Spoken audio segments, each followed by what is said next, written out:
My manager asked me to look into a problem. I genuinely thought she wanted me to physically stare into something. I stood there confused, looking around the office for what exactly I was supposed to look at. Look into simply means investigate or research. No actual staring required. Like phrasal verbs. Exactly, and today we're covering phrasal verbs, small word combinations that completely change meaning Right. and confuse learners constantly. Hello, everyone, and welcome back to the channel. I'm Emma. And I'm Daniel. Let's get straight into it. Today's topic is genuinely essential. Phrasal verbs appear constantly in everyday English, at work, with friends, everywhere. And as you just heard, guessing the literal meaning almost never works correctly. Let's decode the most essential ones immediately. Look into, exactly from our story, means to investigate or research something. I'll look into that problem means I'll investigate that problem. Give up means to stop trying, to quit. Don't give up on your English studies means don't quit. Figure out means to solve or understand something through thought. I finally figured out the problem means I finally understood or solved it. Put off means to postpone, to delay something. I put off the meeting until next week means I postponed it. Run into means to meet someone unexpectedly. I ran into my old friend at the store means I unexpectedly met them. 5 essential phrasal verbs already. Look into, give up, figure out, put off, and run into. Already enough to understand a huge portion of everyday conversational English immediately.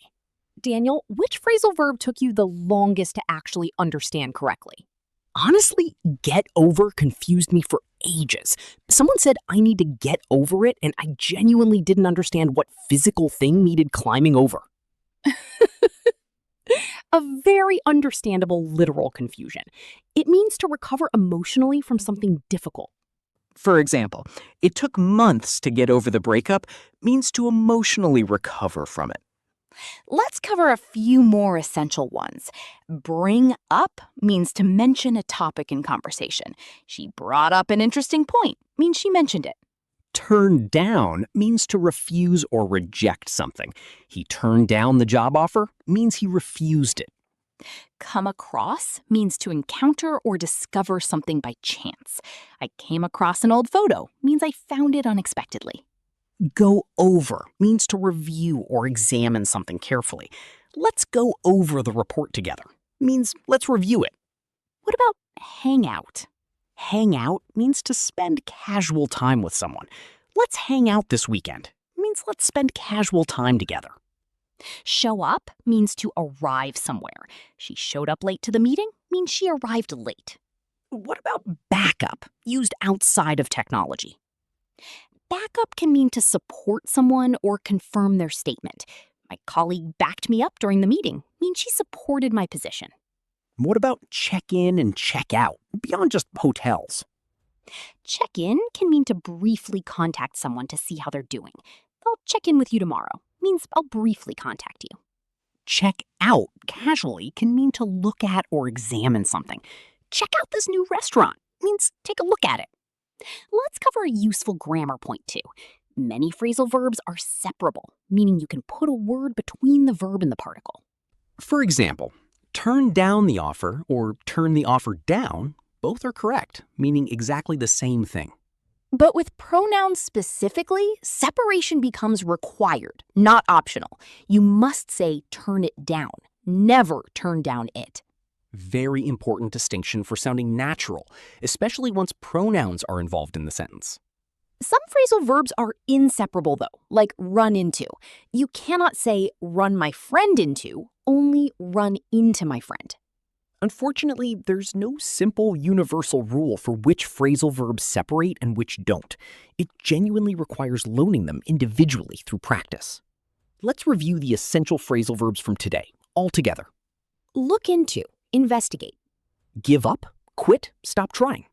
Figure out, solve, understand. Put off, postpone. Run into, meet unexpectedly. Get over, emotionally recover. Bring up, mention a topic. Turn down, refuse, reject. Come across, discover by chance. Go over, review carefully. Hang out, spend casual time together. show up, arrive. Back up, support someone. Check in, briefly contact someone. 14 essential phrasal verbs now, all genuinely common throughout everyday English conversation. Try using figure out and put off today just to practice 2 of the most useful ones immediately. Daniel, tell us the full story about look into confusing you at work. So this happened during my first few months at a new job, still building confidence with everyday workplace English. Genuinely common time for phrasal verb confusion, since work conversations use them constantly. Extremely constantly, as I quickly learned. My manager mentioned a technical problem in our system and said, "Could you look into this, please?" A very normal, common workplace request. Completely normal, except I took it quite literally. I actually walked over to the computer and stood there, staring intently at the screen, genuinely unsure what exactly I was supposed to be looking at. Physically staring, waiting for something to become clear. Exactly that confused physical staring. After about a minute, a colleague noticed and asked if everything was okay. What did you say? I honestly admitted, my manager asked me to look into this, so I'm looking into it, gesturing at the screen. Oh no. My colleague started laughing, then kindly explained that look into actually means to investigate or research, not to literally stare at something. How did you feel once you understood the actual meaning? Relieved, but also slightly embarrassed, realizing I had been standing there confused for a full minute over one simple misunderstood phrase. What's the lesson for our listeners here? Phrasal verbs almost never mean their literal individual words combined. Always learn them as complete whole units, not word by word. And if you're ever confused by one, just ask directly. It saves so much unnecessary literal staring. Everyone, which phrasal verb confused you the most when you first heard it? Tell us in the comments. And which one from today will you try using first? Figure out, put off, run into? We read every single comment, and honestly, phrasal verb confusion stories are always incredibly relatable. If this episode helped you, please like it and subscribe for a new episode every week. In our next episode, we are talking about getting a driving license, the vocabulary, the test questions, and how to survive the driving exam in English. Subscribe now so you do not miss episode 35. Take care, everyone, and remember, nobody actually wants you to stare at anything. Bye, everyone.